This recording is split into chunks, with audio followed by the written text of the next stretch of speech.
Hello అండి, welcome to my channel home melodies. ఈ రోజైతే నేను అరటికాయతో పోపు చేయబోతున్నాను. ఇది చాలా రుచిగా ఉంటుందండి.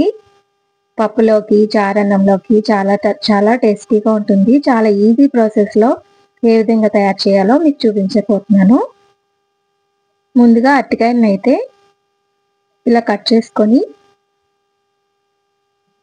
కుక్కర్లో వేసుకొని ఒక విజిల్ అయితే రానివ్వాలండి. ఇక్కడ పసుపు, కొద్దిగా సాల్ట్ వేసుకోవాలండి.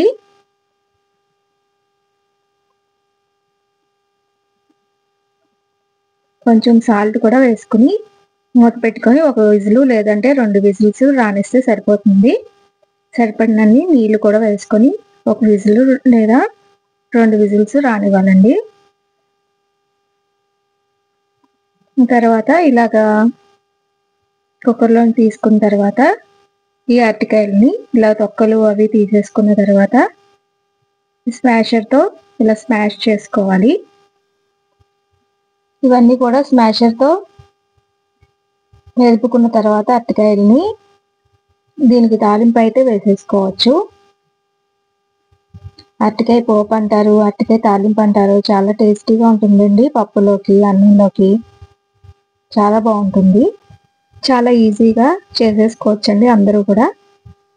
ముందుగా అయితే పాన్ పెట్టుకొని దాంట్లో సరిపడినంత ఆయిల్ వేసుకోవాలి. తాలింపుకి అవసరమైనవి ఆవాలు, జీలకర్ర, మినప్పప్పు, ఎండుమిరపకాయలు, కరివేపాకు. ముందుగా ఆవాలు, జీలకర్ర, మినపప్పు, ఎండుమిరపకాయలను వేసేసుకున్నాను. కొంచెం వేగిన తర్వాత కరివేపాకుని వేసేసుకోవాలి. ఇక్కడ వెల్లుల్లిపాయ వేయట్లేదండి. వెల్లుల్లిపాయ ఇష్టమైన వాళ్ళు వెల్లుల్లిపాయ కూడా వేసుకోవచ్చు దంచుకొని. ఇక్కడ పసుపును కూడా తాలింపులో వేసేసుకుంటున్నాను. ఇక్కడ మెదుపుకున్న అరటికాయ ముద్దని ఇందులో వేసేసుకోవాలి. తాలింపులో వేసుకున్న తర్వాత మరొకసారి బాగా కలుపుకోవాలి. పసుపు, తాలింపు అన్నీ కలిసేలాగా కలుపుకోవాలి. 2 నిమిషాల్లో బాగా కలుపుకున్న తర్వాత సాల్ట్ అయితే అందులో ముందుగానే సాల్ట్ వేసుకున్నాం కాబట్టి చూసుకొని వేసుకోవాలండి. ఒకేసారి వేసుకోకూడదు సాల్ట్.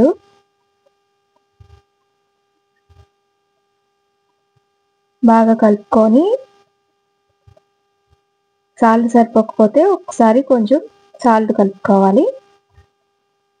ఇక్కడ కారం కూడా వేసుకుంటున్నాను. కొంతమంది పచ్చిమిరపకాయలు ఇష్టమైతే పచ్చిమిరపకాయలు ఎక్కువ వేసుకోవచ్చు తాలింపులో. లేదు అంటే కారం కూడా వేసుకోవచ్చు. నేను ఇక్కడ కారం వేస్తున్నాను. కారం కూడా ఎక్కువ వేసుకుంటే చాలా బాగుంటుందండి. కారం వేసిన తర్వాత మళ్ళీ ఒకసారి కలుపుకోవాలండి బాగాను. పప్పులోకి, వేడన్నంలోకి చాలా బాగుంటుంది. చారులోకి కూడా చాలా బాగుంటుంది.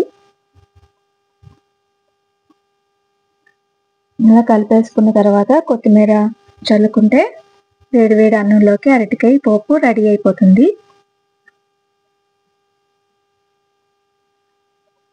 ఇక్కడ నేను సరిపోతుందా లేదా ఉప్పు అని చూస్తున్నాను. చూస్తే సరిపోలేదు, కొద్దిగా కలుపుతున్నాను. ఇది మరొకసారి బాగా కలుపుకుంటే వేడి అన్నంలో అరటికాయ పోపు రెడీ అయిపోయిందండి.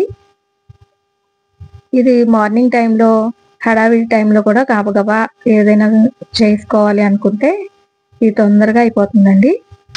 పిల్లలకి క్యారేజీలోకి కూడా తొందరగా అయిపోయేలాగా చేయాలి అనుకుంటే ఈ అరటికాయ పోపు తాలింపు అనేది చాలా ఈజీ ప్రాసెస్లో అయిపోతుందండి. చాలా టేస్టీగా ఉండే అరటికాయ పోపు, అరటికాయ తాలింపు అందరూ చేసుకోవచ్చు. చూస్తున్నారు కదా, వేడి అన్నంలోకి అరటికాయ పోపు అయితే రెడీ అయిపోయింది. ఇదేనండి ఈరోజు వీడియో. చాలా టేస్టీగా ఉండే అరటికాయ పోపు అయితే రెడీ అయిపోయింది. వీడియో నచ్చితే లైక్ చేయండి, షేర్ చేయండి. మరిన్ని వీడియోస్ కోసం నా ఛానల్ని సబ్స్క్రైబ్ చేసుకోండి. Thank you for watching. Thank you అండి.